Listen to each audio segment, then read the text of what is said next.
Hello, we ghosties. I'm Chance Lee, And I'm Amanda McAvoy. and this is That's So Gothic, a movie podcast about girls, guys, and haunted houses. You know, they say a boy's best friend is his mother, but if the boy and his mother are played by Vince Vaughn, I don't think anyone wants to be friends with them. So today we're discussing Gus Van Sant's 1998 remake of Alfred Hitchcock's Psycho.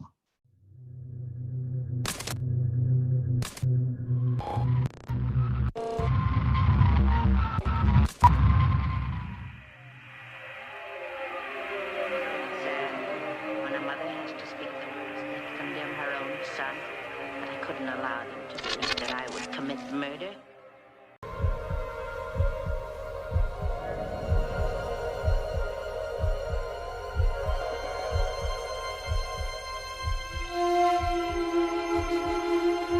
A boy's best friend is his mother.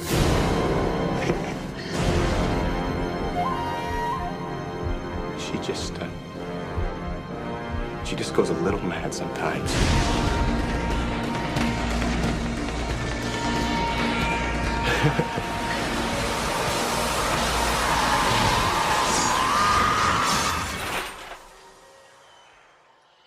Mother! Oh, God! Mother!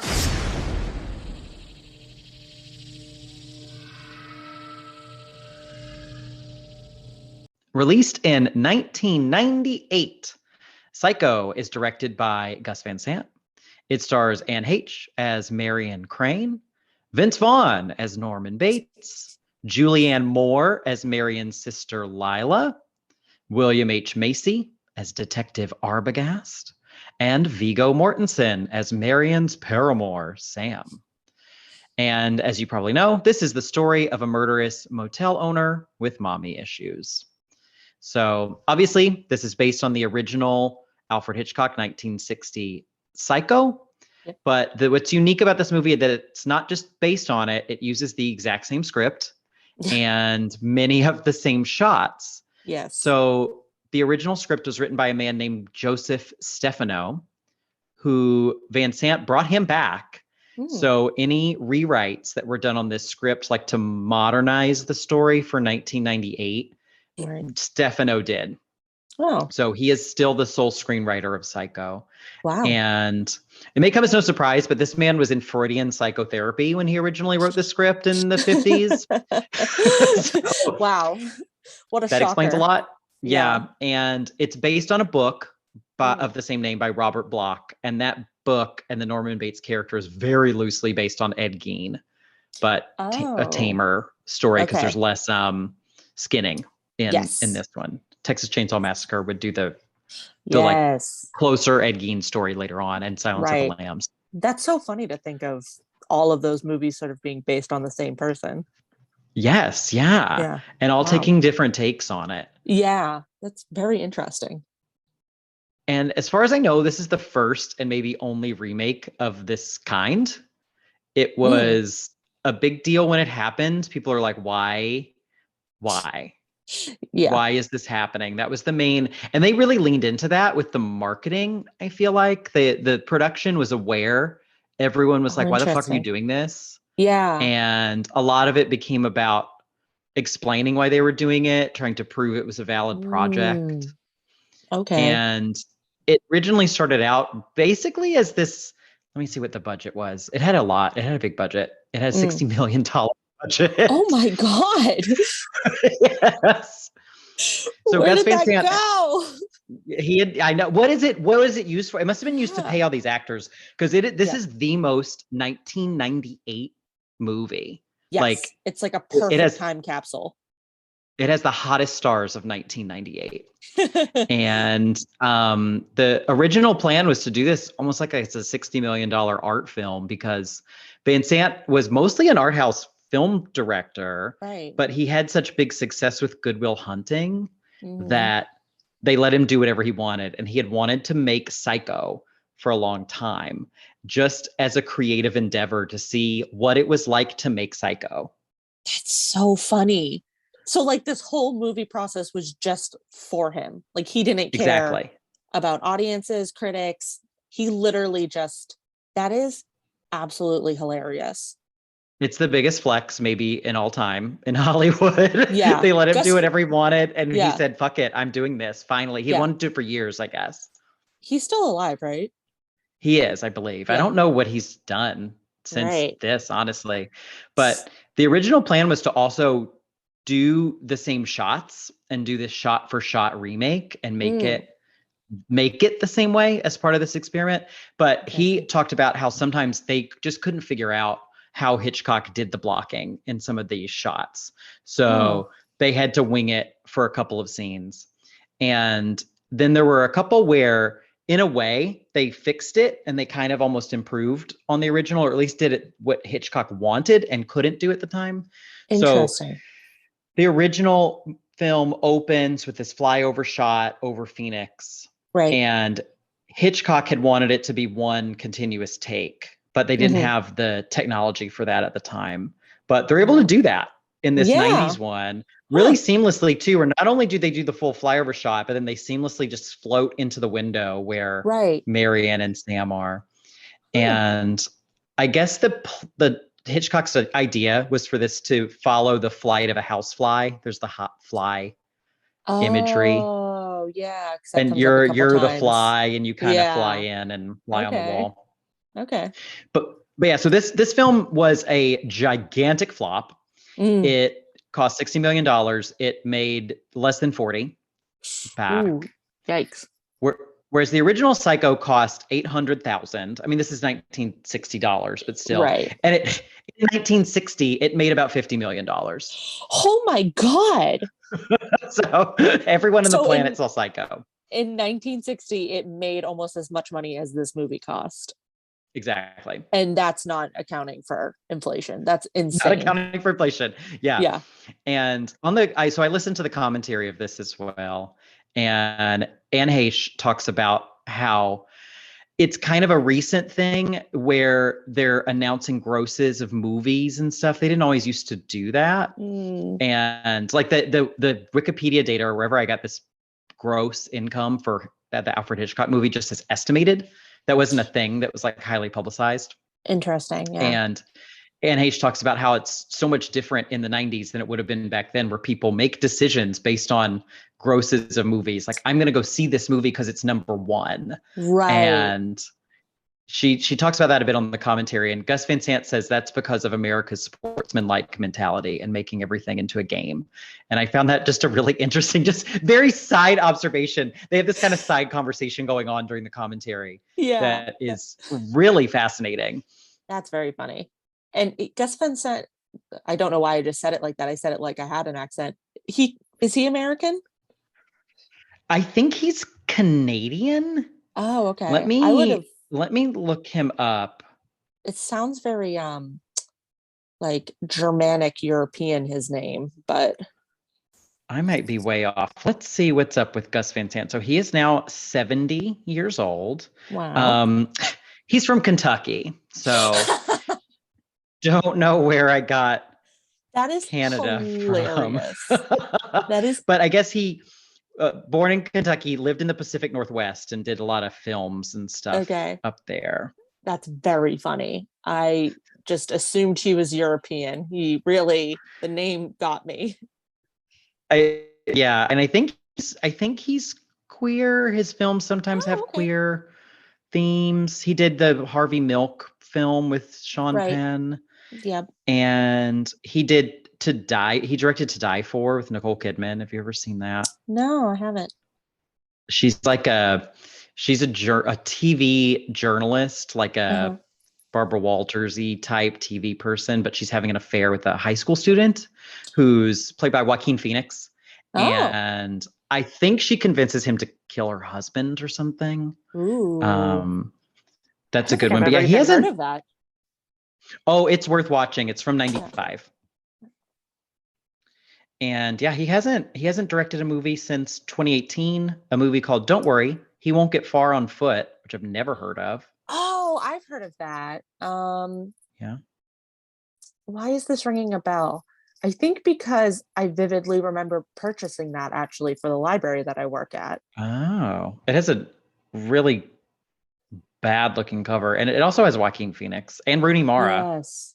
Yeah. I wonder if they met doing that. Huh. Gus Van Sant, the matchmaker.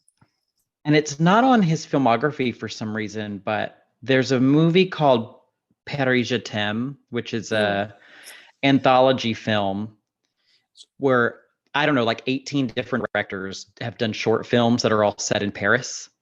Oh. And he has one in that one that's a very cute, like queer love story that I really like. Oh, cute. So he's an interesting but he made director. Psycho. And he made Psycho. Yeah. He wanted to do this in a way like Norman Bates, maybe because of Anthony Perkins, is this queer icon. Yeah, he's very like, I don't know if it was intentional, but very queer coded. Yes. Yeah. Yes. And I'll get into that in a bit because the writer of Psycho had something I found really, really interesting about that to say. But critically, this movie was also panned and Ebert hated it. He gave it 1.5 stars. Ooh. He had nothing positive to say about anyone in the cast, especially Vince Vaughn. Yeah. Which I think is fair. Yeah, poor Vinny. I went into this thinking, oh, I've seen the Psycho remake before. Vince Vaughn, not that bad. Yeah. And I think since I watched it right after Psycho, I was just like, yeah, like. Yeah, it's very jarring. He doesn't work. He doesn't. His little laugh, though, is so funny in this movie. It's so out of place. It is personally, I think, worth a good rating because his little laugh that he did not try to change or mask or do anything with is the funniest thing that I've ever seen or heard. It's incredible. It's layered. Yeah. I don't know. I wish or my reaction is layered. I wish I could like impersonate his laugh because it is just truly I won't get into it too much right now. I would not necessarily recommend this movie to anyone. I would recommend watching at least one scene with Vince Vaughn where he's laughing. It's great. I'll find a clip and put it in. Thank you. It's not as if she were a maniac or a raving thing. She just goes a little mad sometimes. We all go a little mad sometimes. So Ebert suggested that he thought instead of Vince Vaughn, it should have been Jeremy Davies, who is an actor I only know from Lost. Yeah, I don't really remember him in it, but apparently he was in The Black Phone, which I did see. Oh. And I don't think I recognize him from anything else, but I don't know him as an actor, but just as looking at his face. I don't know. That's a choice, Ebert. Yeah. He does kind of have the look. He's a little short. Oh, okay. Norman Bates is often the actors that have played Norman Bates have historically been over 6 feet tall. Yeah, and like very lanky. Yeah. Yeah. So who knows? But Ebert hates it. He says he felt as if he were watching a provincial stock company doing the best it could without the Broadway cast. Wow. And very condescending portion of his review where he says, I was reminded of the child prodigy who was summoned to perform for a famous pianist. The child climbed onto the piano stool and played something by Chopin with great speed and accuracy. The great musician then patted the child on the head and said, you can play the notes. Someday you may be able to play the music. Wow. That's condescending even for Ebert. I know. I'm like flabbergasted. Like, it's kind of beautiful though. like I'm also like, wow, I wish that I could be that articulate when criticizing movies, but it is very condescending. Yeah, for as much as I don't think I like Ebert, but he is a good writer. Yes, he has a way with words. Yeah. And this film hasn't been like quite reevaluated. I think people still mostly hate it. Yeah. But it does come up sometimes, and I think people at least have a better understanding of why it existed now at this point, so many years later. Because if you're watching this movie, you're really seeking it out. This movie is not just like, you don't stumble across the 1998 remake of Psycho. I had no idea it existed until you told me. Oh, wow. Yeah, I had no idea. Okay. So it really is lost to time. And I found a review on the LA Weekly from like 10 years ago. So it's 25 years old this year. So I found this review from when it was 15. And I thought this was really good line. They say it's hard to enjoy most remakes unless you can put the original out of your head and avoid comparison. But here, comparisons are the whole point. Yeah, that is, you know what someone should do is, like when people would play Dark Side of the Moon and watch The Wizard of Oz, someone should play these two movies next to each other. I wonder if there is a YouTube cut of them side by side. I'd be curious. And someone I forget who it is, there's this featurette that's 30-minute behind the scene look at this movie with cast, crew, everybody. It's really interesting. And I forget who it is that says they wonder if people are watching the original Psycho in their minds as they're watching this movie. And you have these two concurrent films going side by side as you watch it.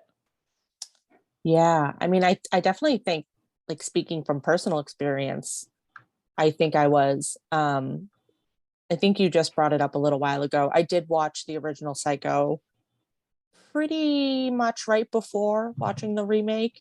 And so it's hard to separate them in your mind. Yeah, it's especially because it is like shot for shot. So it's very jarring. Yeah. And I argue Van Sant doesn't want us to, he doesn't care. He doesn't want us to separate them. He just wants to do it. Yeah. And I really liked this LA Weekly review. So I was like, who wrote this? And it's my favorite film critic, Vaughn. I don't think I've ever talked about Vaughn on the podcast. I love Vaughn. He has a website, outlawvern.com. Check it out. He writes the best film criticism. And I found his review on his website of Psycho. And he says he wishes somebody would do this again. And he thinks it'd be fun if people just did this. This was a thing people did. They just remade Psycho all the time. Yep. And then he says he hasn't thought of a good cast, and the best he could come up with is Muppet Psycho. Oh my God. I literally have my Muppet Psycho on my phone right now. I did. Oh my God. Too. Oh my God. Do you have what he casted for it? He said that Kermit would be a good Norman Bates. No.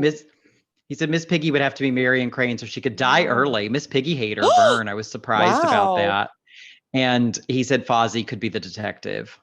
I so strongly disagree. Okay. Can I get into my Muppets casting? So you've recasted Psycho with the Muppets. Unprompted. It must be said. I had no idea you were going to bring this up. So I have, you know what? I'm gonna wait on Norman Bates for Kermit and Miss Piggy. I did them as Sam and Lila, respectively, because I think that just makes more sense. I have them, and then Arbogast. I have Sam the Eagle because I think it would be so freaking funny if he walks into the Bates Motel and he sees all of the taxidermied birds. Oh my God, genius. Yes, exactly. The car salesman I have as Beaker, and there's like an asterisk to that. The doctor, I of course have Dr. Bunsen Honeydew. Marion Crane, I have Janice, who she's like that really slutty. God, yes. She's a really slutty one. But then, so for Norman Bates, this is the asterisk. The Norman Bates is also Beaker. Yes. So it's like a little bit of both. I don't know if in my head, I don't know that like it would be the same person or if it's just Beaker playing both roles. Yeah. Also, I think it would be really funny because I didn't forget about Fozzie Bear. I thought it would be really funny if he had a taxidermied Fozzie Bear too. This is incredible. Yeah, I put a lot of thought into this. So wow. I would like to reach out to your film critic and have like a very serious discussion about this. Vern, he'd be open to that, I think. Yeah. He does respond to comments on his website. So you could go find this review from probably like 20 years ago and comment on it, and maybe he'll see it. I genuinely might. You should. What's the harm? I'd love it if you got a shout out from Vern. Oh, okay. Yeah, I'll let you know.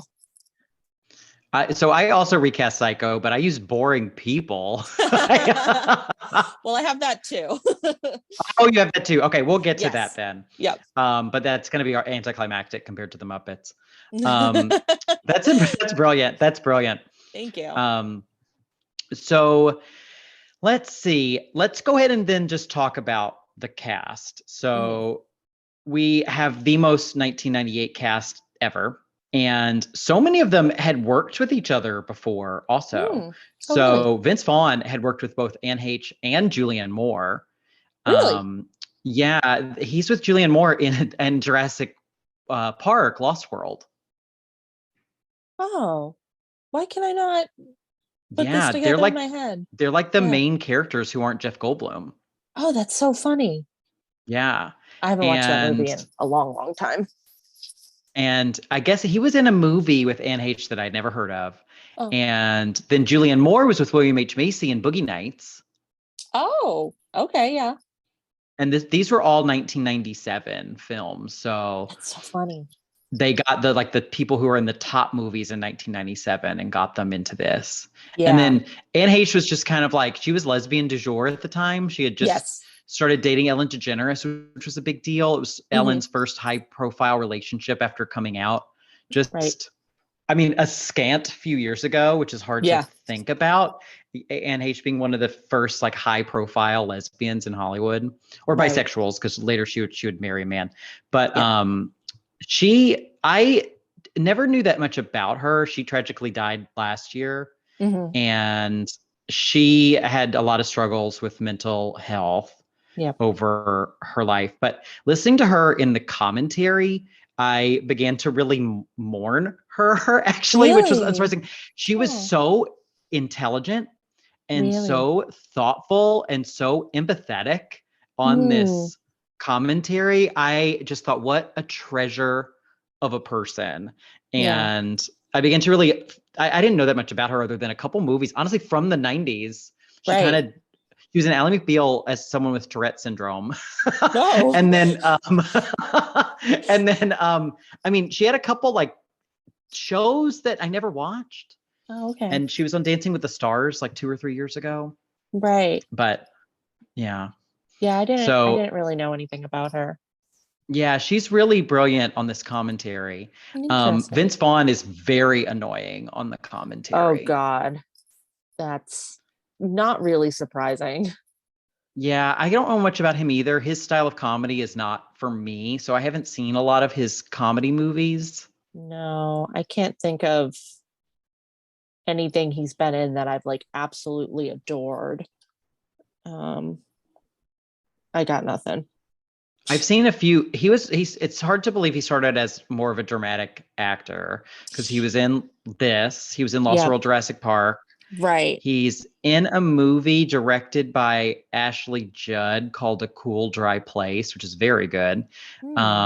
He's in The Cell with Jennifer Lopez. Oh, okay. Interesting. Was that before this movie? That was, I think, 2000. So that was a couple years after this. And I don't know when he transitioned into comedy, because again, I don't usually follow those comedies. Was he in Dodgeball too? Was he Dodgeball? He was in Dodgeball last time. That was one of the few things that I just noticed that he was in. But he's like the main character besides Ben Stiller, and he's just like not that outstanding in it. He's very, I think he plays like, I don't know. He's kind of cast weird. I feel like a lot of times, like as like this almost cool guy, like he's like very aloof. Like I don't know. Yeah, it's not really. I'm not on the Vince train. No, I didn't realize how tall he was though until I watched this. He's very tall and very thin in this movie. Like they put him in this very thin sweater at one point. This like tightly fitting, trying to get that Anthony. Like he's not as lanky as Anthony Perkins, but he's very thin. He's very thin in this, which that sweater in both movies, that like sweater outfit, it's my favorite. I've been on the search for the perfect black turtleneck since watching these movies.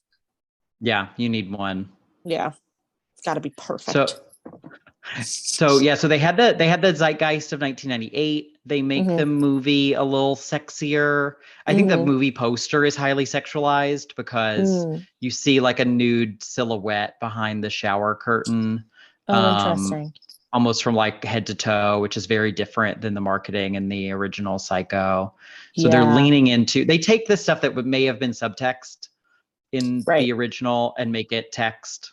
Yes. So, but I let's think you see boob. Do you see boob? You see boob. it's confusing. So Yeah. there is like a boob, there's a little bit of a boob shot, but then in the behind the scenes featurette, Uh-huh. they show them filming that, and Anne Heche has like flesh toned Oh. like cups on. So I think even though you see boob, I think it's a fake nipple.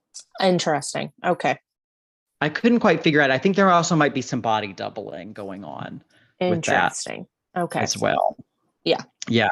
There is but there is a scene where Julianne Moore does pick up a pornographic magazine and flip through it. See those boobs. Yeah, those are boobs. Yes, because she goes into Norman's bedroom, which looks like a Right. 12-year-old's. Yeah. But let's do this practice of recasting Psycho as if it's 2023. Not Okay. as fun as the Muppets, but I've chosen modern actors for the 5 leads, who are Norman, Mary, and Lila, Arbogast, and Sam. Okay. Do you think we should do one and like I do mine, you do yours, or should we compare character by character? Let's do character by character. Okay, let's start at the bottom then. Okay.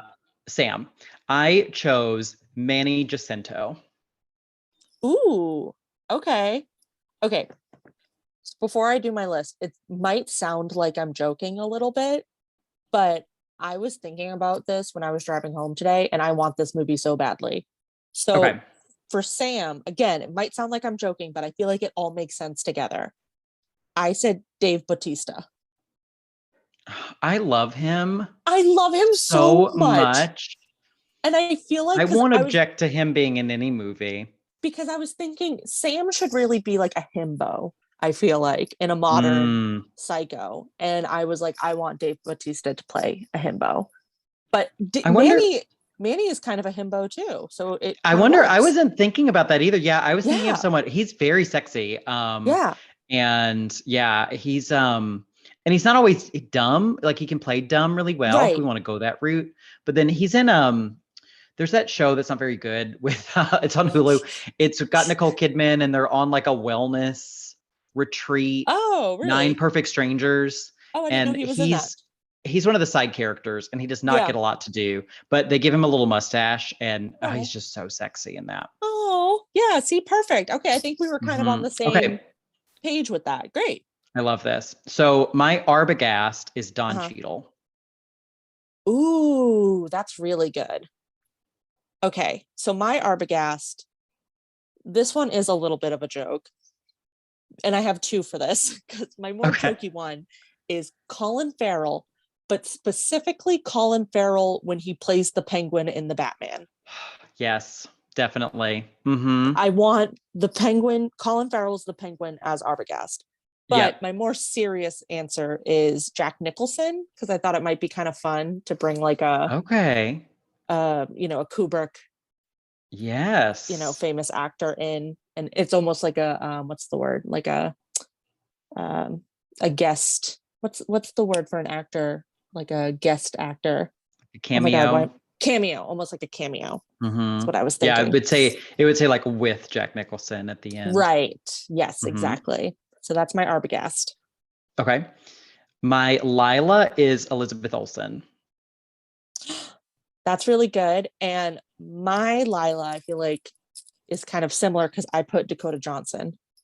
Yes. Right? I mean, I would love her in anything as well. Yes. So, but I also love Elizabeth Olsen. So I fully support either of those. And I had to pick Elizabeth Olsen because I had to pick someone who I think could be a believable sister to Marion. So my Marion, Florence Pugh. Oh my God. That would be so good. Oh. Okay. Especially if someone didn't know what they were getting into and Florence Pugh gets killed off in the first half hour. Like, I also really just want Florence Pugh and Elizabeth Olsen to play. Have they ever done a movie together? They should. They're both in Marvel, right? So it could happen. They're both in that universe. I feel like they have to play sisters. Yeah. So my Marion Crane is Anna Faris. Oh my God, I love her too. Because I was thinking she has such a great scream. Mm-hmm. And I did think of her being sisters with Dakota Johnson. I feel like that's actually like kind of really believable because I want to see them in a movie. I feel like they're like both like very iconic bang wearers too. You know, they have bangs. Mm-hmm. I really feel like they should play sisters. So I think that was the main character that I was like, oh my God, I really want to see her play Marion. So, and she doesn't get a lot of work, unfortunately. It's a crime. And I want to think see that her in she more would things. be a really good, like, have that sort of like, because Marion, I could think in like a modern movie would be very like bubbly, you know, because in a modern movie, I would think a lot of women, the least believable part of Psycho is that a woman would just like lower her guard around a man.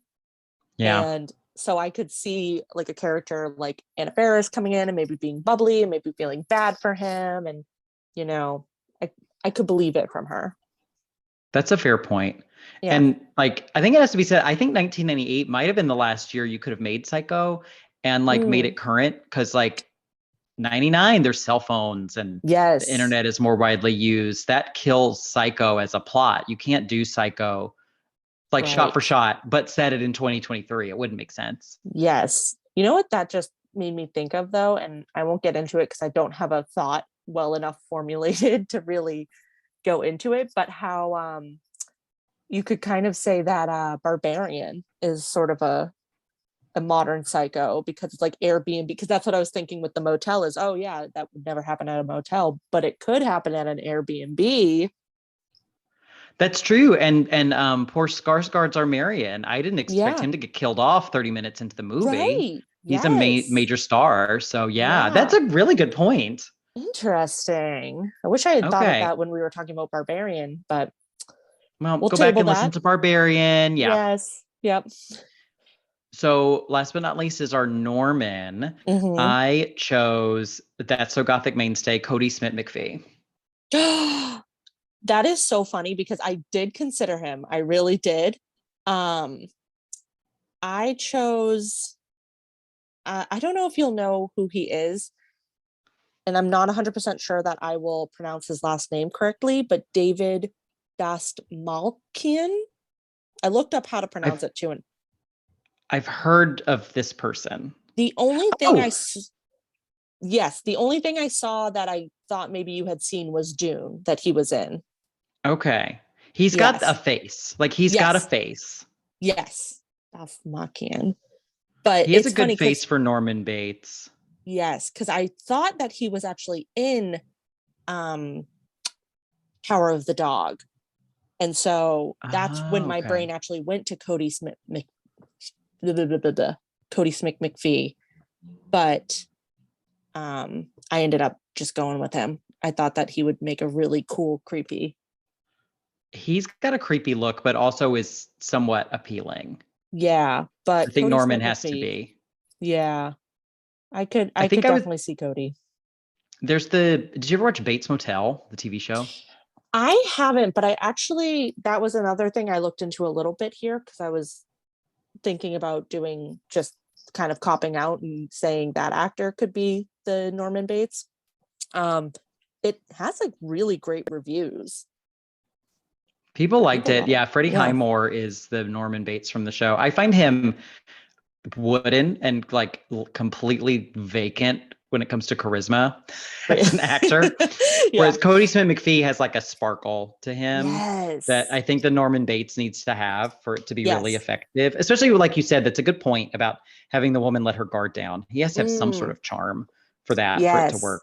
And Freddie Highmore does not have that. But that's where I was getting into who's a tall, young lanky, pale, dark-haired, like, Yes. and I was like, oh, Cody Smith McPhee, of course. Yes, yeah. I watched maybe a season of that show and didn't really enjoy it, but Oh, okay. it introduced me to Olivia Cook, so Oh, I didn't know she was in that. very fond of her on that show. Oh, So, interesting. Yeah. Huh. So let's get into our plot summary with our 90s cast, back to the 90s. Mhm. And again, this is the same plot summary as Psycho, but Yeah. but I'll try to pepper in some of the stuff that we learned from the commentaries and stuff like that, so it's not just rehashing Psycho. That's one of the reasons I think Psycho, spoiler alert, is a gothic movie. Yeah. But like, we have nothing really to add to the conversation about Psycho. Right. But since this is I don't even want to say hidden gem, it's just hidden, but Yes. I feel like Yeah, there's more it's to been, like, say about it. This is like a swept under the rug, I think. Yes, definitely. So in the original Psycho, it has this iconic like credit sequence with these lines coming in from the side, and it's black and white. So it's fun to see the colors they choose for this movie. And they choose this bright lime green for this, which is not what I would expect. I think the traditional route would be red, like red, blood, Psycho. But Anne Heche mentioned something about green being a color of evil. And I was like, I've never really thought about that before. And I did one Google, but found this article on the blog for Regal Movies, of all things. No idea they had a blog, and that they actually post interesting content on it. Interesting. So they have a post about how green is symbol for evil in classic Disney movies. And Maleficent has the green flames. Ursula has green flames. Scar has green flames. Yeah. Oh, the Cinderella villain has green eyes. Yeah. I was thinking of the poison apple has the drippy green. Yes. Yeah. Yeah. So green can be interpreted as this color of evil, and that'll come into play more later. Okay. So we get the shot that we talked about. They fly into the bedroom. Marion is in red lingerie, whereas in the black and white film, she's in white lingerie because she's like white and pure in that one. I think red is like a lusty color in this. Yeah. We see a fly on a sandwich, which is a little foreshadowing for this fly motif that they're going to have. And we learn about Marion and Sam. They're I don't understand them as a couple. Like, it feels like one of them's having an affair, but they're not. Right. I feel that way both the original and this movie, because they talk about having this like conflict of they need money to get away. And it's like, why? I know that I think he has to pay a lot of alimony, it seems like, to maybe an ex-wife. That's the only thing I get. And it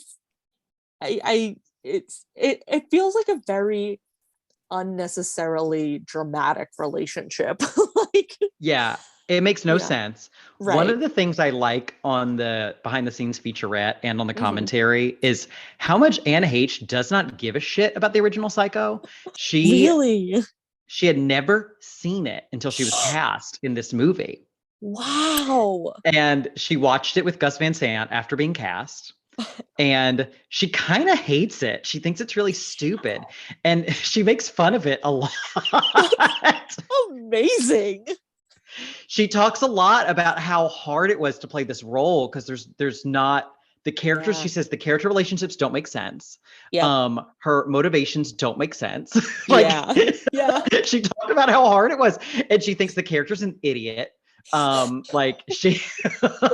a really funny part where, kind of like what you were saying, how the most unrealistic thing is a woman putting down her guard. And they're doing like the script. So they have the scripts. And Vince Vaughn is like coming to the parlor or whatever. And Anne Heche is like, oh, you've got a bunch of taxidermy birds and you were just yelling with your dead mother in the house. All right, I'll come right in. Like she's constantly talking about how Marion is a moron and like basically asking to get killed. Like, oh my God. She's so funny on the commentary. Oh, I have to watch it. It's worth watching. So, we get Viggo Mortensen is very juicy in this film. Yes, he is. As a teenager watching this on VHS tape when it came out, I rewound that opening scene frequently. Woof. We get a bare butt shot of him. That was not in the 60s. So that was really exciting. Right. And we get he talks about sending his ex-wife his money. Mm-hmm. And Anne Heche gives him this like look up and down and goes, "I'll lick the stamps," which is a good, good spin on that. Vince Vaughn is oddly obsessed with wanting to know whether or not Viggo Mortensen got an erection while filming this scene. And interesting. He keeps asking it again and again and again while they're doing the commentary. And Anne Heche is like, I don't know if she doesn't understand what he's getting at or if she's willfully just not wanting to engage in that conversation because she is a professional. But eventually he just says like, what did he get aroused or something? And she goes, "Of course not." Yeah. He's an actor. Like she's so irritated with him off the bat, which is also quite funny. Yeah. But one of the themes of the commentary is that Vince Vaughn was really nervous to play this part. He himself felt he had been miscast. But Anne Heche is so nice to him and so supportive of him. It's really sweet. She just seemed like a great co-star. Yeah. Oh, that's so nice. Yeah. I mean, he was, but that's nice. I know. It's nice. You're kind of like, you're already in the situation. We've got to make the best of it. Right. So she just seemed really nice. So after the affair, we get Anne Heche in this cute little pink suit. Mm-hmm. I guess the costume designer didn't get the memo that this was supposed to be updated for the 90s. And that's why so many of the characters look like they're still dressed in the 60s. I was going to say, there's some weird, moments where I'm like, is this supposed to be the 90s? Because I think a lot of the cars too, maybe I just forget what cars looked like in the 90s, but I think a lot of the cars are vintage too. There's an old Volkswagen Beetle in one scene. It's really kind of confusing. Yeah, there's a lot of confusion in this movie. So Anne Heche goes to her office. This is in the original Psycho. Alfred Hitchcock has a cameo in all of his movies. And you can see Alfred Hitchcock outside the office when Marion comes in. Yeah. So in this one, you can see Gus Van Sant outside the office when Marion comes in. And a large man who looks like Alfred Hitchcock is yelling at him. That is so funny. He is so weird. Yes. Yes. Fucking nut job. It's so funny. And Rita Wilson is the office busybody, Tom Hanks' wife, Rita Wilson. Yeah. Mother of Chet Hayes. Chet. Yep. The rap runs in the family. Rita Wilson also loves to rap. So, yes, but that's a topic for another film. I guess the busybody in the original film was played by Hitchcock's daughter, Pat Hitchcock. Oh, cute. And she was still alive when this movie was being made and frequently visited the set, loved it, supported them, gave them their blessing, loved the project. Wow. All right. There's a cute interaction between her and Rita Wilson behind the scenes, talking to each other. So so there's the boss, and then there's this old man who has a lot of money. Yes. And the boss is played by Ron Howard's father. I do not know who the old man is, but he's very creased. Yes. He's very handsome, but very weathered. Yes. And flirty. And he has this $400,000 in cash. They put an extra zero on it because it's 1998. Yep. And so this is where Marion, of course, takes the money. So in the original, she changes into the black bra because she's bad now. Mm-hmm. So in this one, she has the green bra, green, evil, greed. So that's what they've chosen that. She puts on this dress, and I did not notice this until I listened to the commentary, but the buttons match the shower curtain that they chose for the shower. Wow. That's a fun little detail. Mm-hmm. That's a fun detail. I like that. So Marion hightails it out of Phoenix, and we get the scene that's almost exactly like it is in the original, where she falls asleep on the side of the road and a cop wakes her up. They shot this at the exact same spot in the original one. That's really cool. Because and I was gonna say I wasn't sure if you're gonna bring it up, but I'm interested to know how much of this movie was shot in the same places. So, throwing Yeah, that there's out a there. I'm few. interested to find out.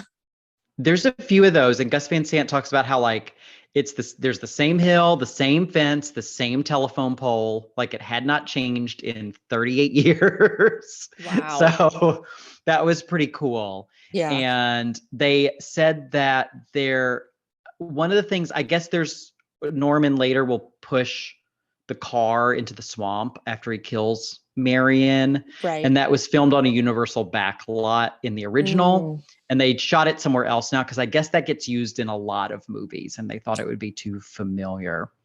Oh. So odd choice considering some of the other choices they made. So, right. So Marion she's driving her car. I did not notice this either until the commentary. She drives past a movie poster for 6 Days, 7 Nights, which is the film Anne Heche starred in with Harrison Ford. Oh. It's on the side. It's on like a bus stop as she drives by. That's so funny. Anne Heche thought Gus Van Sant put it there on purpose. And he said he did not even realize it was there. That is so funny. I respect him more and more every minute. Yeah, the commentary is worth listening. I've said it 1,000 times. He's a very interesting individual. So she's going to swap cars. A really fun addition to this is her parasol. I love. She just casually pulls out a parasol in the used car lot. I don't know if it's because I was a child at this time. I would have been 6. But I feel like parasols were very late 90s, early 2000s. But was that just because I was a child? I don't know. I think so. I don't know though. I have a fondness for parasols, but I think it's just because of Princess Peach. Oh, yeah, that's cute. Yeah. Mm-hmm. I don't know. I don't know if it was just like a child accessory or if it really was like a thing back then. But we need to bring them back. We need to bring them back, especially sun now. Damage like people, is bad. Yeah, global warming is making sun damage worse. Bring back parasols. Yes. Sun damage is the sun is bad. The sunscreen will give you cancer. So carry a parasol. Yeah, perfect. Mm-hmm. Hers is really cute. Mm-hmm. The car dealer is played by James LeGros, who was also on Ally McBeal with Anne Heche a couple years after this. Oh my goodness. So everybody's connected on this movie. Yeah, they're just pulling from the same pool. Yeah. She pays for the car in cash as she did in the original. Her cash is in this very cute bamboo handled purse that she carries. I love her accessories in this. Yeah. I guess the costume designer has worked with Gus Van Sant on like all of his movies. So he works with her a lot. And Marion pays for the car with 4 $1,000 bills, which like I didn't even know $1,000 bill was a thing. Yeah. But I guess it is. But Google says it was discontinued in 1969. It has Teddy Roosevelt on it. Interesting. So she has some rare bills. That old guy must have been hoarding those bills. Yeah. And I don't know my presidents. It's not Teddy Roosevelt. It's Grover Cleveland. What? I mean, I'm no history buff, but like, wasn't he assassinated? Was he assassinated? I don't know. I just don't know what he would have done to get on $1,000 bill. Get shot, I guess. Oh no, I think that was Garfield that was assassinated. Garfield. Yeah. I don't anyway, know I'm what no Cleveland historian. did. Yeah. So it's not why they're here. No. So she trades the car. She drives off. She's kind of I like the way this scene goes because you're hearing voiceover of everybody catching on to her. And it's vague to if that's what's actually happening or what she's just imagining is happening in her head because we get a close-up of her. Right. And Anne Heche talks about how hard these scenes are to do because she's just making facial expressions into the camera for like 3 minutes. She says they shot these scenes over 3 days. She spent 3 days in this car making these faces. Oh my God. Oh no, poor Anne. I know. So that was pretty funny. So she shows up at the Bates Motel and it's pouring down rain. And Anne Heche points out how they go from being soaking wet to totally dry when they're inside. And she says, you know what? There was no continuity in the original, so we didn't have to do it here either. I respect the hell out of it. So we meet Vince Vaughn as Norman Bates. He has that awkward giggle that you mentioned. Yep. Shows her to the room and invites her to have some sandwiches and milk with him. And he goes back to the Bates house, the Bates Manor, gets into this screaming fight with his mother. If you've never seen this movie, you think she's a real person still at this point. Yep. His parlor where they're going to have sandwiches is filled with taxidermied birds. So many. And this is probably obvious, but I just realized her name was Marion Crane. Yes. And I was like, another bird. So it only took me decades to figure that out. So they have their conversation. Again, this is all line by line with the original ones. Yep. She goes back to her room. We get the iconic shower scene. Yep. And filmed pretty much the same way, where the knife doesn't actually pierce the skin. It feels more bloody because it's in color. The blood is red. Gus Van Sant does this very strange thing where he splices in shots of rolling storm clouds. Yes. Yeah. The editing of this movie is definitely a choice. And they never reveal why he does that on the commentary. They don't talk about that. Yeah. That's because he'll do it again later and it's even weirder. Yeah. So Norman then, at this point in the movie, if you've never seen Psycho, you're supposed to think that the mother killed Marion and Norman is cleaning up the crime scene to cover up.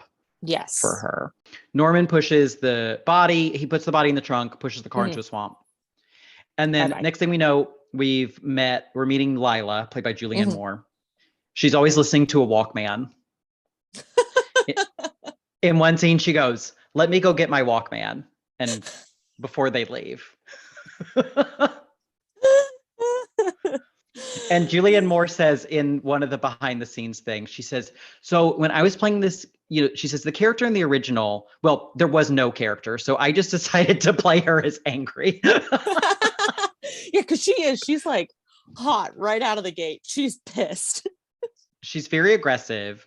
Anne Heche thinks Julianne Moore is playing her as an angry lesbian. She thinks she's very lesbian coded because she wears her keys on her belt. That's Anne Heche's comment. And that's what makes her this angry lesbian that she finds very attractive. That makes a lot of sense. Yeah, those are Julianne Moore's two character traits. She's angry and she listens to her Walkman. Which makes her a lesbian. It makes her lesbian. Yeah. And she's listening to Indigo Girls, probably. So she's at Sam's shop. He has this vague shop. Flea from the Red Hot Chili Peppers is his one employee. Yes. Also very 90s. He would pop up in movies a lot in the 90s. He did. Yeah. He was a very prolific actor. Yes. Yeah. And William H. Macy. I typed William H. Arbogast. He comes in. He's the PI. So he's been hired by the boss to find the money Marion stole. Mm-hmm. So now we're kind of in the second act of the movie, which follows Arbogast. Right. So he's grilling people at hotels in the area. He ends up at the Bates Motel. This is when Vince Vaughn is wearing that skin tight sweater. Yep. And in the original, I find the script kind of bad at this point because Norman is so bad at lying. Yes. It's really it's like kind of upsetting. Comically bad. Yeah. It's like, no, I've never seen her before. And then like 2 minutes later, oh yeah, she was here. Like it's just so bad. And it's even worse with Vince Vaughn. He's just even less believable. Yeah. So Arbogast sees this shadow in the window, believing it's Norman's mother. Mm-hmm. And he ends up going up there to talk to the mother. And this, I really like, this is one of my favorite shots in the original movie because a lot of it's like aerial above the stairs looking down. I do love that. Yep. And he gets to the top of the stairs and the quote mother comes out and slashes him in the face with the knife. And he goes down the stairs and we see the flashes of like a blindfolded woman and a goat in the middle of the road. And that goat is the one thing that stuck with me from the first time I saw this movie. I always think of the goat. And I take it they don't explain it. Anne Heche goes, I love these flashes that you insert here. And then they just move on.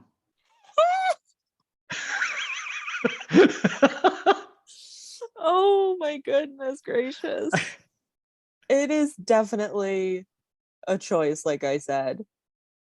It's so strange. Wow. One of the things I read online, I don't remember where, say that they think that the intention is to show what they're seeing as they die, but like a goat. Why would he see a goat? Why would he see a goat? We don't get this backstory about him being a farmer, like right. And all Marion sees is storm clouds. Like she's not going to see Marion. anything else. Right. Oh my goodness. So Arbogast is dead. So now we're on to the third act of the movie. Sam and Lila are going to go find what's going on. And this is when Sam goes, they should go see the sheriff. And Julianne Moore goes, let me get my Walkman. And they go. They got to go. And so they see the sheriff, who's played by Philip Baker Hall. And Anne Heche plays his wife. She is the social worker for Mrs. Doubtfire. Oh, okay. I haven't seen that movie in a very long time. She was also iconic 90s. She's an old woman in a lot of 90s movies. And I was looking up her filmography. She was in the TV movie Elvis and Me, which was based on Priscilla Presley's biography, soon to be a major motion picture by Sofia Coppola. Yeah. Listen to our Elvis episode. And Anne Heche played the grandma. She played Grandma Minnie Mae. Oh my goodness. In Elvis and Me. I'll have to watch that movie. And in Elvis and Me, Elvis is played by Dale Midkiff, who was an actor for like 3 years. He is in the original Pet Sematary. Oh, okay. And there's a scene in the original Pet Sematary where Dale Midkiff takes a bath. He's so hot. That scene is in the movie for no reason. Any other movie, it would be a woman getting naked. Yeah, right. And we watch hot dad just like undress, turn on the bath water, get in the tub. Pet Sematary, directed by a woman. And she gives us that eye candy. And when they made that bad Pet Sematary remake a few years ago. Yeah. And I wanted them just to splice in the Dale Midkiff bath scene. Like just who cares if the dad is played by someone else for a moment? Right. Like just splice that in because that is gold. Right. That automatically would, jump it up the charts. So not a good actor, but maybe a good Elvis just for the sex appeal. So anyway, we get another, frankly, badly scripted scene because they're talking about Norman and they're talking about his mother. And then all of a sudden they're like, wait, Norman's mother's dead. Yeah. And the way that this scene ends is maybe the funniest thing I've ever seen because it ends with like this really funny editing where it like spirals. Like it's like the only thing I can think of it reminding me of is like Star Wars editing. Like how they cut scenes. Oh, well, yeah. And then Viggo Mortensen's face is kind of at the center of the frame. And it is the funniest. And this is why I was like, Sam is a himbo. Because he just like, everyone else is like so aghast. And he's just kind of like doofily, like just, like, I don't know. It's so funny. Oh, I love that. I love that 5 seconds of this movie. Well, Vince Vaughn is obsessed with Viggo Mortensen. As I said, he was really obsessed with his boner in the commentary before. And he spends like 20 minutes at the end of the movie talking about how sexy Viggo Mortensen is, how Viggo Mortensen is just like pure sex on legs, how Viggo Mortensen just wants to fuck everything that moves. And he thinks that Viggo Mortensen's character of Sam is like, wants to find Marion, but also wants to bone the sister. Like, yeah, which it's kind of a fair assessment because it's hard to tell what is acting, and he just actually is just like, well, we're here, you know, let's do it. Right. I'm not confident that I would have a different opinion of Viggo Mortensen if I worked with him. So I kind of get it. He's very sexy. Yeah. So we get another like conversation between Norman and his mother, who has a different voice. So the voice of the mother in this movie is Rosemary from the Dick Van Dyke Show. That's so funny. So I was like, oh wow, that's interesting. Yeah. And there is a Psycho 4, just to finally we have a That's So Gothic star who's in Psycho 4, and that's Olivia Hussey. Olivia Hussey plays the mother when she's alive in Psycho 4, which is a prequel. Interesting. Yeah. So there's some more Gothic connections there. Yeah. But anyway, so I really like Julianne Moore's styling in this. They go to the motel. She has this checkerboard blouse, and she has like 17 rings on. She has so many rings on. They're doing their like light detective work. Yeah. And this is where Lila goes into Norman's bedroom. She finds the porn magazine. Norman tries to attack her. It's Vince Vaughn wearing a wig. Do you remember the YouTube video Shoes? Yes. Shoes.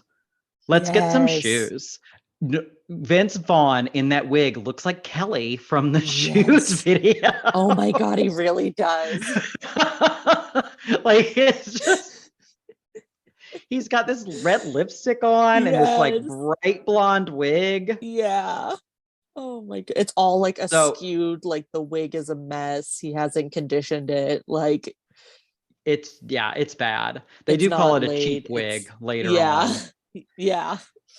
So he gets knocked out. I don't think they do this in the original. Like in the original, Lila just kind of lays there and screams helplessly. But in this one, Julianne Moore assists in, stalling Norman or whatever. And then we get the thing at the end where this psychologist comes in, played by Robert Forster. Great choice. He delivers this psychological exposition. They eliminate the transvestite talk. Yeah. Very problematic in 1997. Right. And we get the same ending shot with, and this I think is kind of effective. Vince Vaughn does look appropriately creepy when he looks up and the camera's just over his shaded brow. Yep. The monologue blends his voice and Rosemary's voice in this very strange thing. And then the camera pans out. Just like in the original, they don't have credits in 60s movies. They don't give a shit who made these movies. But in 1997, they credit the cast and crew, and the $60 million had to go somewhere. So there's a very long credit sequence, and the camera just keeps going as the car is pulled out. And it's actually pretty neat aerial shot they end up with. At the end. So yeah, on the DVD. So I took the DVD from the library, and they have this 30-minute featurette called Psycho Path, which is a dumb title, but it works. And I appreciate it. Yeah. They spend a lot of time talking to cast and crew about what a bad idea this movie is. Like, they're really leaning into this. But I guess Gus Van Sant was in a sketch comedy troupe in the 70s. And he once filmed a Psycho parody commercial called Psycho Shampoo. And this woman is like, honey, I'm out of shampoo. Can you give me some? And he goes, I don't have any shampoo, but I can give you this. And stabs her. And it's filmed exactly like the shower scene.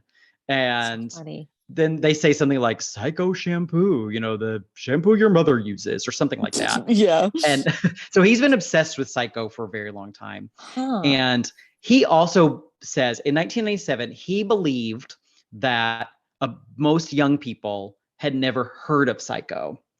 and he wanted to make this movie to bring Psycho back into relevance and kind of bring it back. He felt it had been kind of forgotten at this time. And they do have these interviews with like, I don't know, 3 people who are like frat bros. What's Psycho, man? Who's Alfred Hitchcock? What? So that's their proof. Yeah. So I don't know how true that is, but it did make me wonder, like, how much do we credit the original Psycho for being a masterpiece because of this movie? Like this movie brought Psycho back where it was on TV all the time. I remember watching Psycho for the first time because of this movie. And I was a young person at this time. I had heard of it because I had a mother steeped in 50s and 60s culture and knew Psycho. But I didn't watch it until this movie came out. I don't think I watched the original until after this movie. Really? So, yeah. Yeah, I mean, it's hard for me to say because, like I said, I was a child when this came out. But I know at least by the time I was 13, I think it was before I started high school, but I was old enough to be in the mall alone. I vividly remember, I don't know, I know Psycho wasn't in this, but I don't know if I must have known Psycho and how big of a deal Alfred Hitchcock was because I went to FYE, your old stomping grounds, obviously not the one you worked at. And I bought, like, it was, FYE, you could buy these like Alfred Hitchcock collections.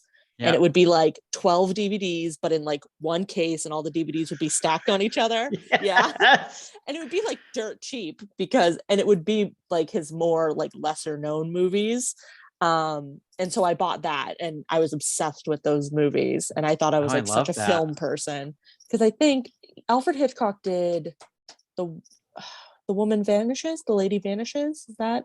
I think that might be. I'm Alfred not Hitchcock. a Hitchcock scholar. I've seen like 3 of his movies. Yeah, and that was like my favorite movie for a long time.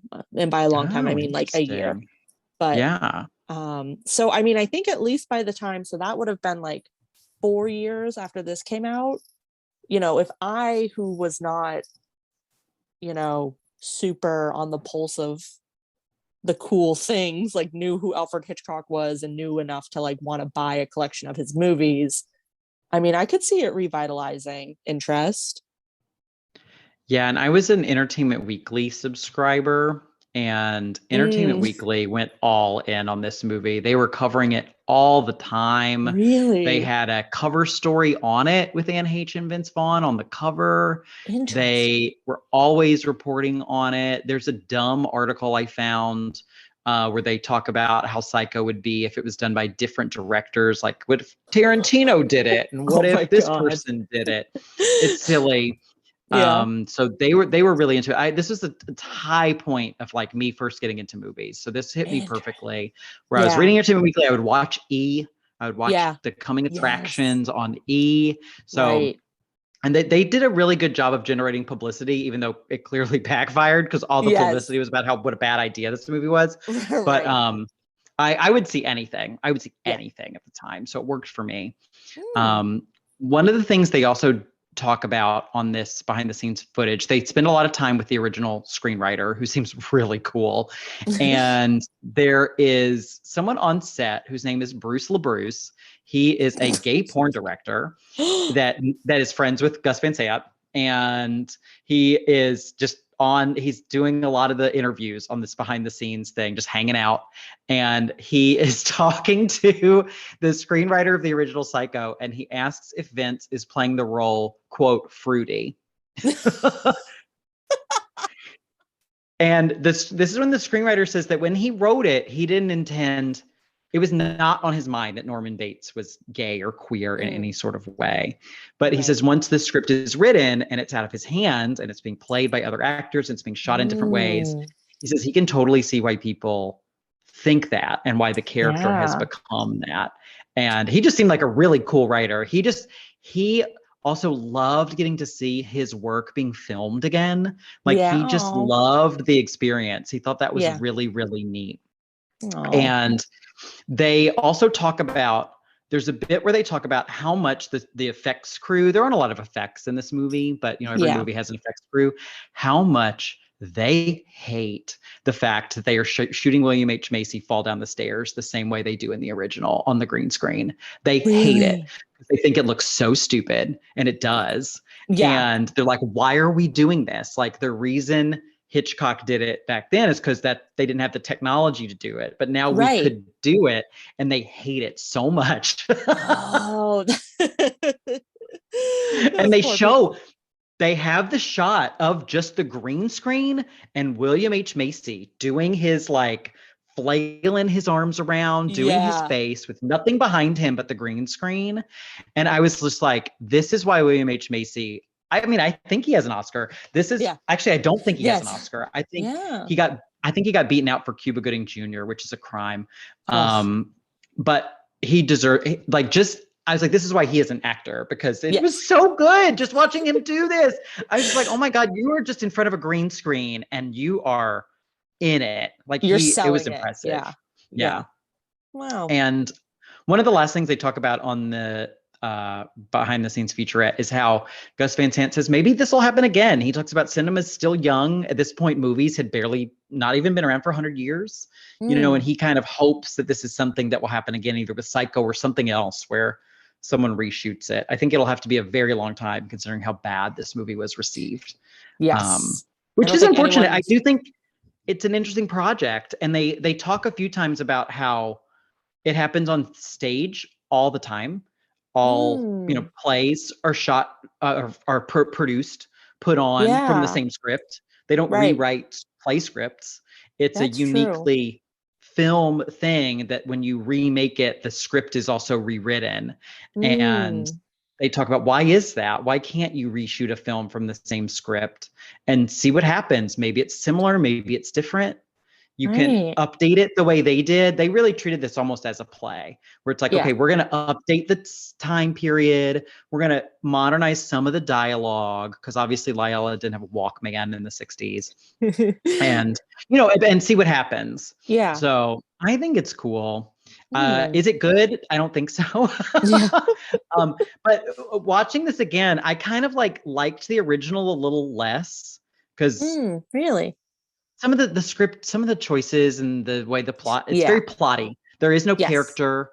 It's very plot driven. It doesn't make a lick of sense if you try to think about it.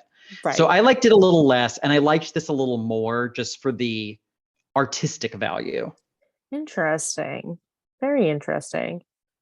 Yeah, I mean, overall, I did not care very much for this adaptation. I actually thought maybe it was because I had watched the original Psycho, you know, pretty recently before it, but I thought it was really boring. You know, I'm in of that camp of it's actually, I've changed my opinion a little bit hearing you talk about it, because I was kind of in the camp of like, what was the point of making it? First of all, I just adore so much that he just made it. I think that is, it's a flex. So it's funny. The biggest Hollywood flex. Yeah. Yeah. It's honestly like, because people make movies for a lot less motivation, you know, like you can tell when a director makes a movie and they don't give a shit about it. At least he did it because he really wanted to. So he I'm cared actually about a little this bit deeply. Yes. I'm actually a little bit more sold on it now. But I think overall it just wasn't. I think it was cast wrong. I think a lot of the editing choices were questionable at best. And I think it would have been more fun if they had done.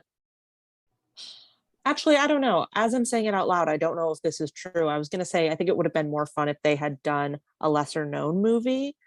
But I actually don't know now if that's true, because I feel like if they were to do a similar treatment to, like, say, A Lady Vanishes, the Alfred Hitchcock movie that I loved, I don't know that enough people would have seen the original to make, but then I think maybe that's the problem with this one, is that so many people, it's so ingrained in the culture. Yeah. So I guess I don't have a strong opinion of it, but Vince Vaughn was not the move. Vince Vaughn is unfortunately the weak link. Yeah. And like you said, the fact that so many people have seen it both work for and against the movie. No one would have cared if it wasn't Psycho. Yes. And people wouldn't have hated it so much if it wasn't Psycho. So Yes. it was both what brought it into this world and took it out. Yes. Yeah. Mhm. It's beautifully put. Thank you. Channeling my inner serial killer there. So, and the mom brings you into this world, and mommy takes you out. Yeah, So. that's right. So, okay, we'll take a quick break, and then we'll come back with our Gothic roundup.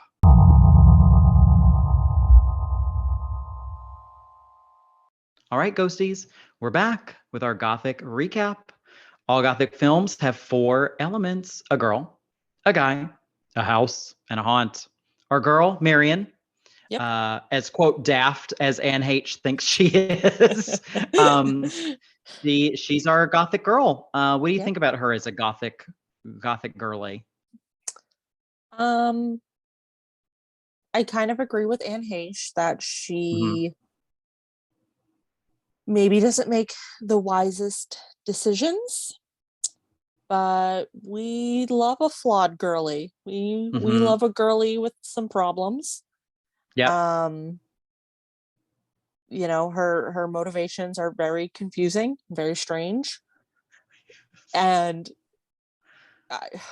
I guess something, you know, and this might be more apropos to talk about when we talk about if it's Gothic, but you know, she's not necessarily lured into this situation.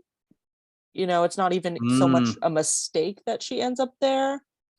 She just kind of falls in can't even say falls, because she makes the active decision to be on the run. Just bad luck. She's just a bad luck sufferer. So yeah, you know, I don't have too much of an opinion on her, I guess. How do you feel about her? Yeah, I agree with everything you said. Yeah. Yeah. She makes a choice that she later regrets. She doesn't get the opportunity to correct it. Yeah. It's kind of but also, moralizing in a way. Yeah, I mean, I'm jumping ahead now to actually no, I'm not, because he's not the guy.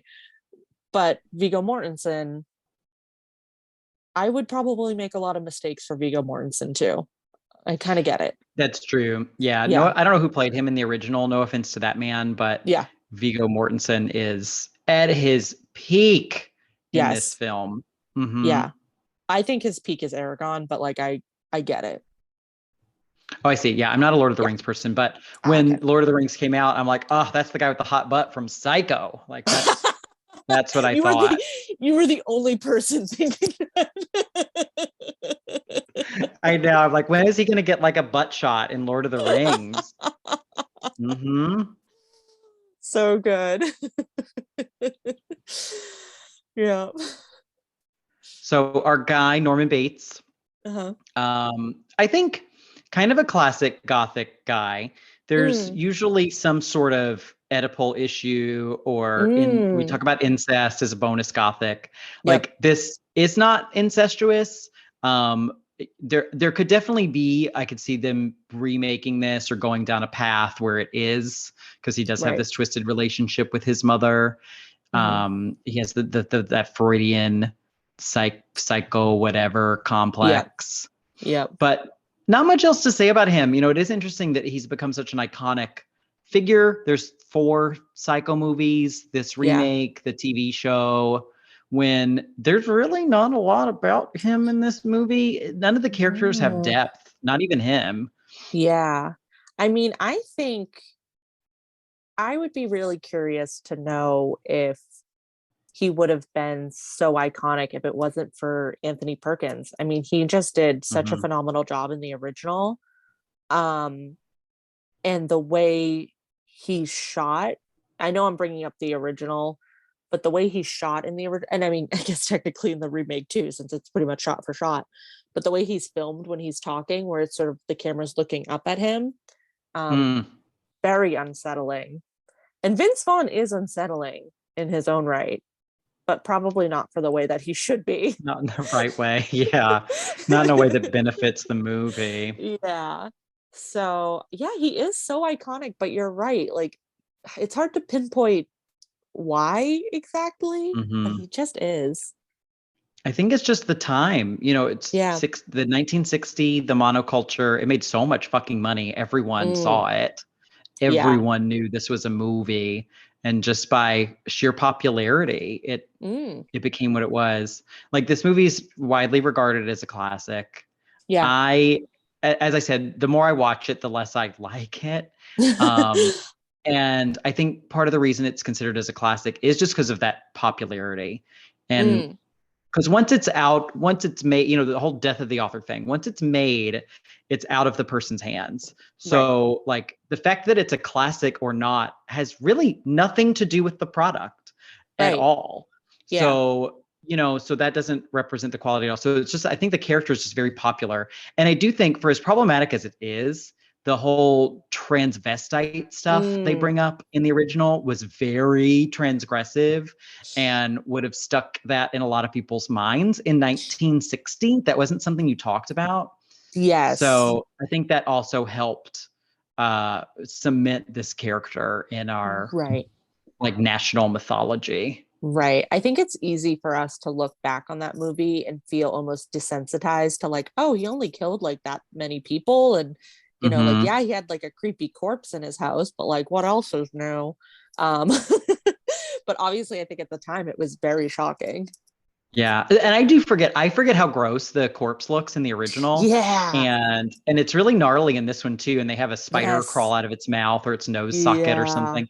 And in both of them, I don't know if I had ever noticed it before in the original, but in the final shot, when they fade out, they very briefly will layer the mother's mummified face over or under the Norman Bates character's face. Yeah. As it fades out, they kind of layer them, they transpose them, and it's really almost subliminal and unsettling. Yes. In the new movie, I forget, because I know in the original they sort of end it with saying that the mother personality has taken over Norman. Do you remember, do they do that in the remake as well? They say that she's taken over? I think so. Yeah. I think they do. They don't call him a transvestite, but I think they do say that he's taken over. And also the detective played by Robert Forster is a lot more professional than the one in the original, because Lila in the original, she's like, did Norman kill my sister? And he says, well, yes and no.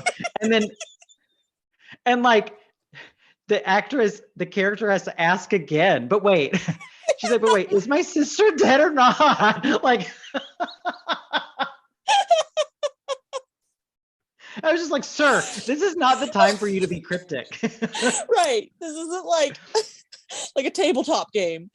I know. And in this one, in the remake, Julianne Moore is like, did he kill my sister? And Robert Forster's like, he did. He killed Marion. Marion is dead. Like, he just dead. bluntly delivers that. But that guy in the original, well, and no. And you can say, wait a second, is she still alive? Is there hope? Oh, dear God. Oh, I never realized how funny that was. Oh man, yeah, that's another thing I didn't notice until this rewatch. Yeah.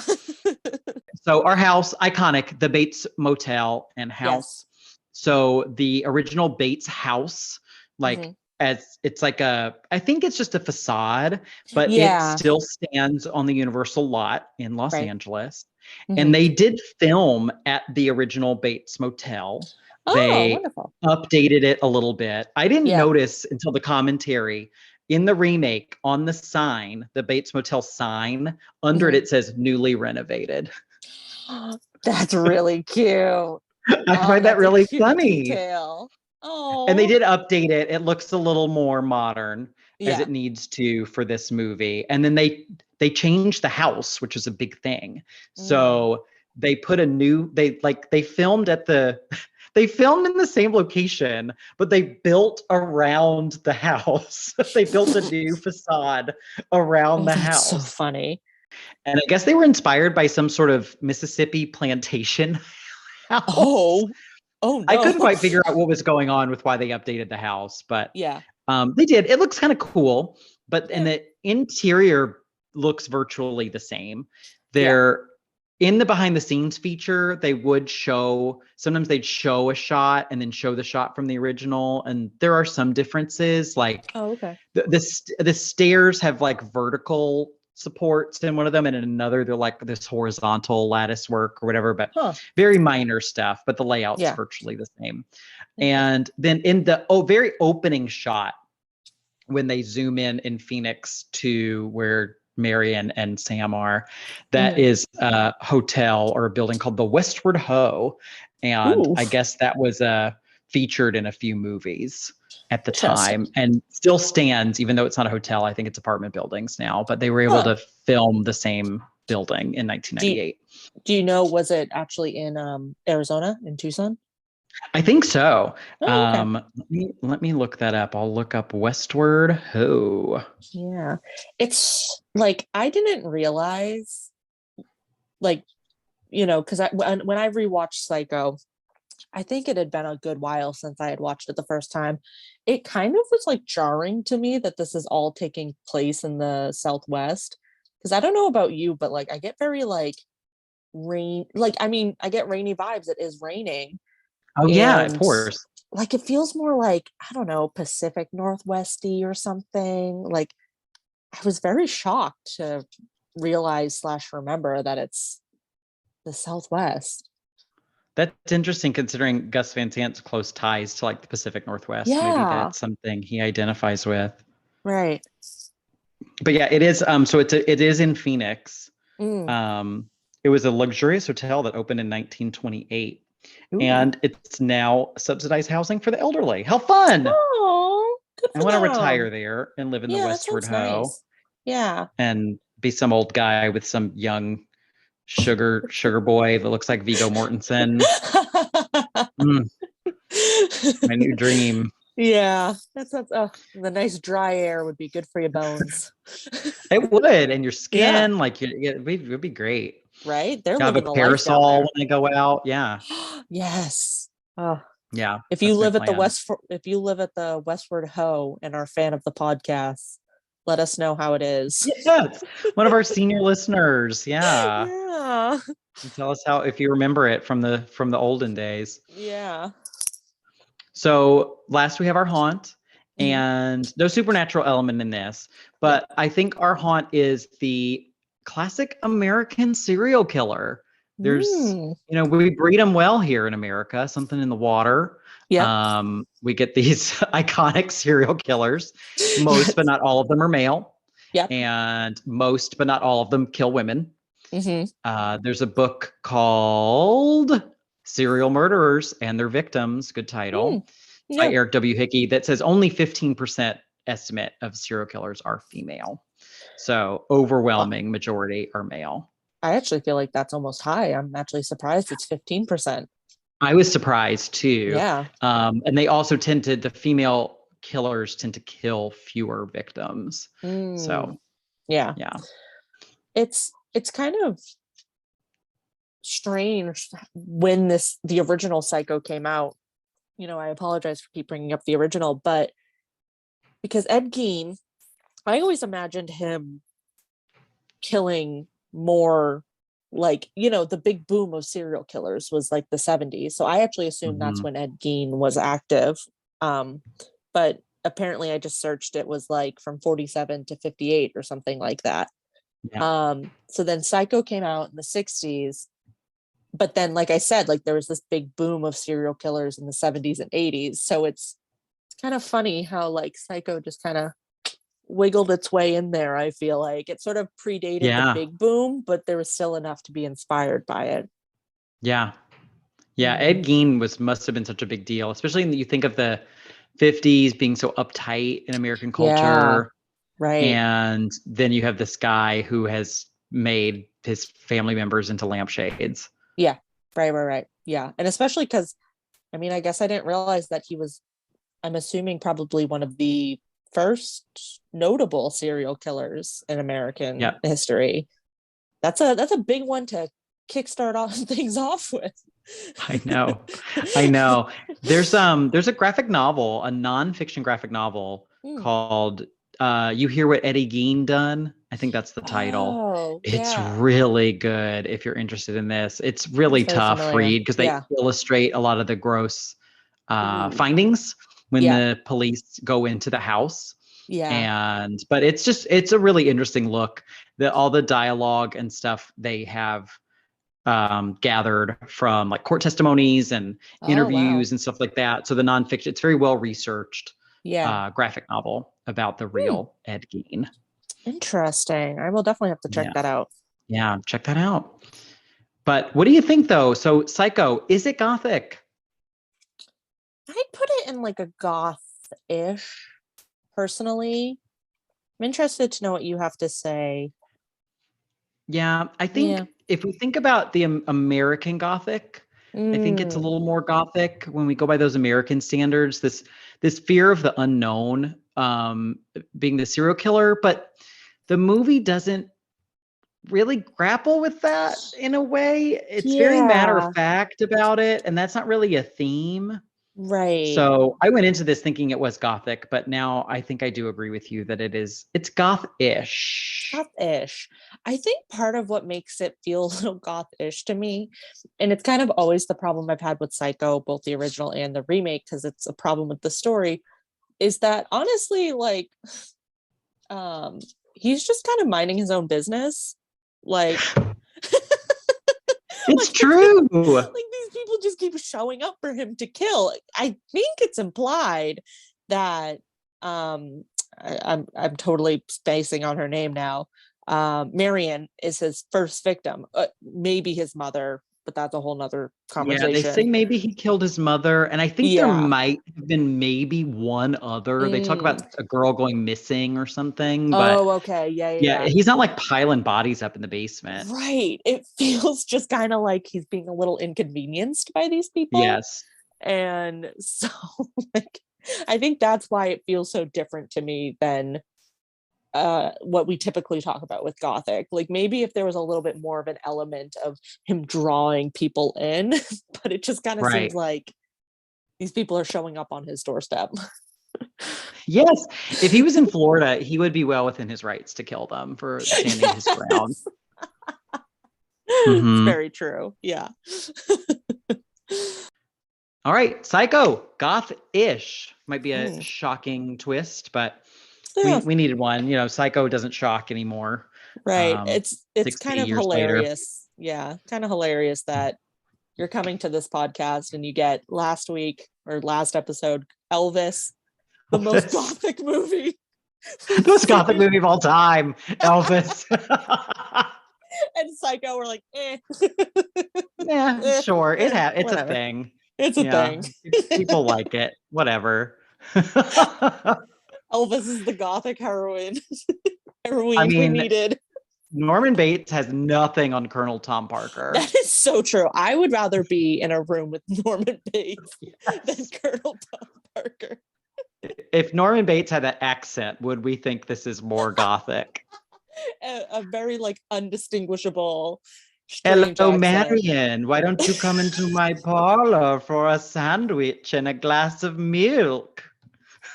Honestly, that's probably a conversation he had with Elvis. So, like, a peanut butter and banana sandwich and a glass of milk.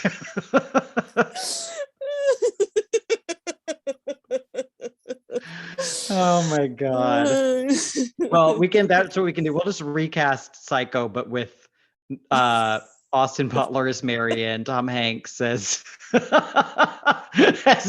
Bates. Oh my God.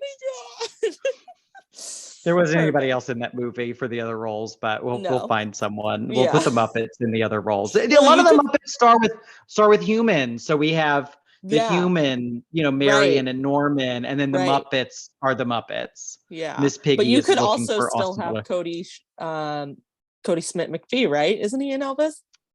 You could have him. Oh my God, he is. You're right. You could have him. Okay, and then Tom Hanks did wear Colin Farrell's fat suit, so he can be the detective.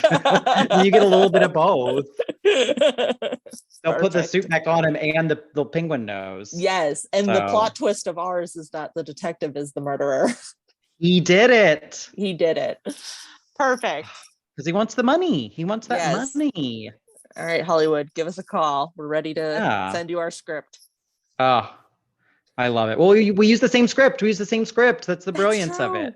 Yes. Yeah. Oh. Unfortunately, Mr. Scriptwriter, Joseph, what's his name? He passed away in 2006, Oh. but Oh, it will be that's sad. dedicated to him. He seems really Yes. cool. I wish he was my grandfather. Oh. Well, weirdo who wrote Psycho and seems The best seems part really of Psycho. sweet. Yeah. Yeah. Oh. So anything else you want to add about Psycho remake? I don't think so. I'm sorry so much of it I feel like ended up harkening back to the original, but it's hard not to. It's hard not to. That's what this movie wants. Yes. So yeah. I think that's more than appropriate. Mhm. So yeah, the Ghosties, thank you for listening to us break down Psycho 98 and Psycho 1960. Please subscribe to us wherever you get your podcasts. Rate and review us on Apple Podcasts. You can drop us an email, sogothicpod@gmail.com. Someday we'll respond. And you can follow us on Instagram. But we're going to go ahead and tell you what we're going to cover next. We are as lukewarm as we were on this one. We're going to keep riding the Psycho train with 1983's Psycho 2 will be up next. That one I do think is a hidden gem. I think that one will be fun to talk about. I'm excited. I think we'll be a little more enthusiastic about that one anyway. So until then, everybody, stay ghosty. Bye-bye. Bye.